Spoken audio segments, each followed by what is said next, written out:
Ten zespół to jedno z największych w metalu, co by było gdyby. To demo ukazujące, jaki potencjał drzemał w zespole. No i jak mawiają, a mogło być przecież tak pięknie. A dzisiejszym materiałem jest Morbid December Moon.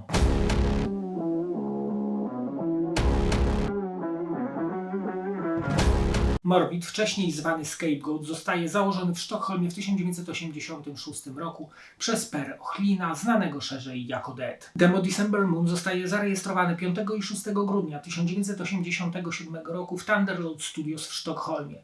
Jest to jeden z najbardziej znanych materiałów metalu ekstremalnego, również dzięki wokaliście, który później zasłynął jako jeden z członków kultowego składu Mayhem. Dwóch muzyków zaangażowanych w projekt było później również członkami Entombed, czyli Napoleon Dukes gitara backing vocals oraz Druten perkusja backing vocals. Chłopaki wtedy słuchali takich kapel jak Celtic Frost, Merciful Fate czy Bathory.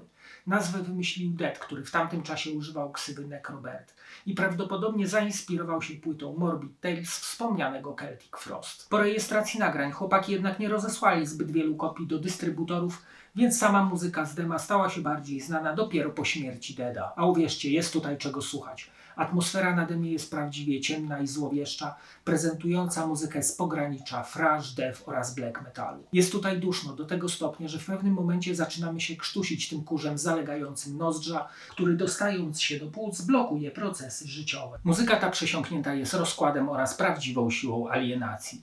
To manifestacja zła, które opętało tych 5 młodych ludzi. Słuchając Deada i patrząc na jego życie, ma się wrażenie, że on rzeczywiście był martwy za życia.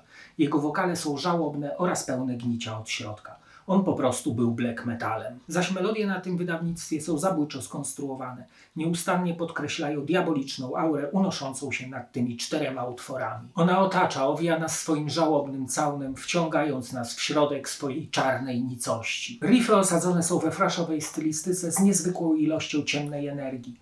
Gitary posiadają bardzo dużo przesteru, który powoduje, że czujemy grozę płynącą z każdej nuty. Zaś chaotyczne solówki niczym pochodnie rozświetlają mrok. To według mnie najlepsze demo, jakie wypuściła szwedzka scena i basta. Produkcja jest idealna do tego typu dźwięków. Surowa, chropowata, ale przy tym klarowna. Pełna nocnego czaru. Pamiętajmy również, że jest to demo nagrane w 1987 roku i nie jest to pop, więc brzmienie według mnie jest perfekcyjne. Tempa zmieniają się dość często, nie ma monotonii i w napięciu czekamy, co przyniosą następne frazy tego dzieła. Wreszcie ten głęboko osadzony w miksie wokal Deada. Jest on niezwykle upiorny, szalony. Syczy niczym wąż, który walczy ze swoją ofiarą na śmierć i życie. Czujemy w tym ból egzystencji oraz przeciągającą się agonię. Fantastycznie buduje klimat krążka, który dzięki temu nabiera grobowego wymiaru. Pele wykonał tu niesamowitą robotę, której nie doświadczysz na innych wydawnictwach, bo takie rzeczy tylko na December Moon, upiornych, złych demonów tutaj dostatek. Nadszedł czas, by posłuchać fragmentów tego gnijącego dzieła.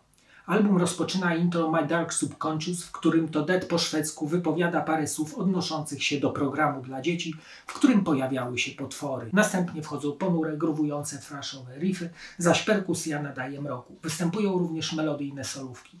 Wokal jest jakby charkotem nie z tego świata, który opowiada o świecie pełnym mroku oraz czarnoksiężniku, który stara się wynaleźć lekarstwo na tę mroczną podświadomość.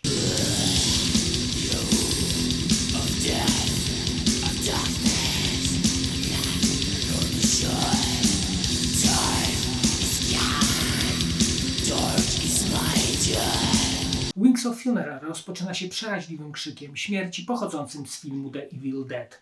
Następnie rozpoczyna się intro na gitarze akustycznej, które ustępuje miejsca funeralnym riffom thrashowym. Bas jest wyraźny, a kawałek ma zdecydowanie żwawe tempo.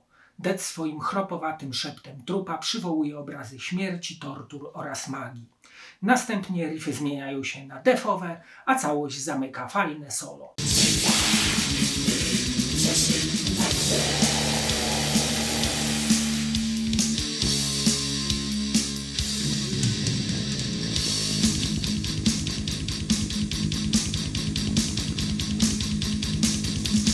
From the Dark to nawiedzony utwór rozpoczynający się dumowymi riffami. Cały utwór charakteryzuje wiele zmian temp, od ciężkich z gitarami akustycznymi po szybkie thrashowo-deathowe.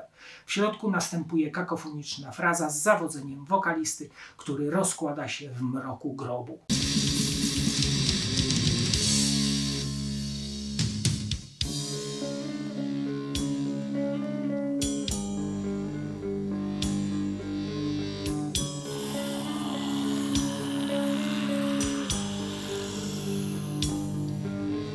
Wydawnictwo zamyka Disgusting Simla, utwór od razu wybucha mocą flashowych riffów, a wokalista syczy niczym wąż. Kawałek nabiera intensywności aż do wojny solówek. Następnie wszystko przeradza się w kakofonię dźwięku, podczas której słyszymy nawiedzoną, absurdalną kołysankę w stylu la la la, jakby wokalista postradał zmysły.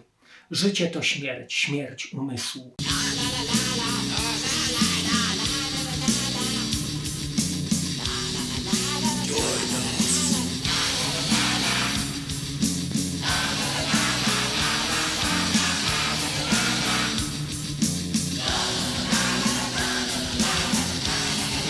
Czas zobaczyć okładkę i wkładkę. To wydawnictwo zawierało kilka okładek. Na kasetowym pierwszym wydaniu widniał rysunek księżyca z nietoperzem, logo Morbid, tytuł, czas nagrania, skład zespołu i tym podobne. Wszystko na wypasie, jak na tamte lata. Była również okładka ze splitu z Mayhem, Tribute to Black Emperors, ze zdjęciami Euronymusa oraz Deada. Na kolejnym coverze widniała fajna dupka głaszcząca, że tak powiem, wilka. Ja posiadam wydanie z okładką Necrolorda, na której widnieje ponure zamczysko na tle nocnej pełni księżyca. Wszystko skąpane w granatowej konwencji, jak to u Walina bywa najczęściej. Są wilki, góry i otwarta brama zapraszająca cię do środka. Wkładkę rozpoczyna fota Deada, po prawej na tle jego nagrobku umieszczono mroczny tekst zaczynający się słowami The Wolves Carry My Name. Na kolejnej rozkładówce jest krótka informacja na temat Morbid, opisana przez Dershica. Całość umieszczono na tle foty Deada w trakcie konsumpcji w jakimś barze szybkiej obsługi. Na kolejnej rozkładówce wydrukowano foty członków zespołu wraz z ksywami i instrumentami, na których grali. Dalej fota zespołu z informacją, że ten materiał dedykowany jest Deadowi. Wkładkę zamyka, jakżeby inaczej, fota Deada w corpse paintingowym makijażu. Na płycie CD umieszczono również fotę Deada. Na stronie zamykającej pudełko widnieje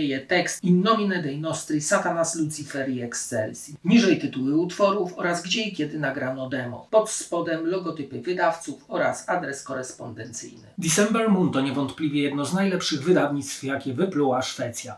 To opowieść o świecie, w którym króluje martwica, samotność, horror i groza. To krótkie, bo 17-minutowe dzieło, które ilością mroku na nim zawartym deklasuje inne pełnowymiarowe albumy, które przy tym materiale mogą spłonąć na stosie. A teraz zapraszam do oglądania kolejnego odcinka. Cześć!